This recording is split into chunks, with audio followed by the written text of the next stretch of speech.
Welcome to Man Does Tech, where I solve the problems you didn't even know you had. You start by prepping what matters: power, water, and beans. Plug the machine into a grounded outlet and press the power button. Once the lights stabilize, fill the detachable water tank to the max line and seat it firmly. Put fresh whole beans in the hopper and close the lid. Do not use pre-ground coffee here. Make sure the drip tray and grounds drawer are empty and correctly inserted. These first actions let the machine reach operating temperature and avoid clogs during the first cycle. Once done with setup, configure how you want extraction to happen. Adjust the grinder dial while the burrs are running to avoid damage. Finer gives a bolder cup, coarser is lighter.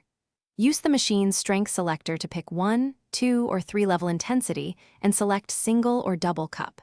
Make sure your cup sits centered beneath the coffee spouts and at the correct height to preserve crema.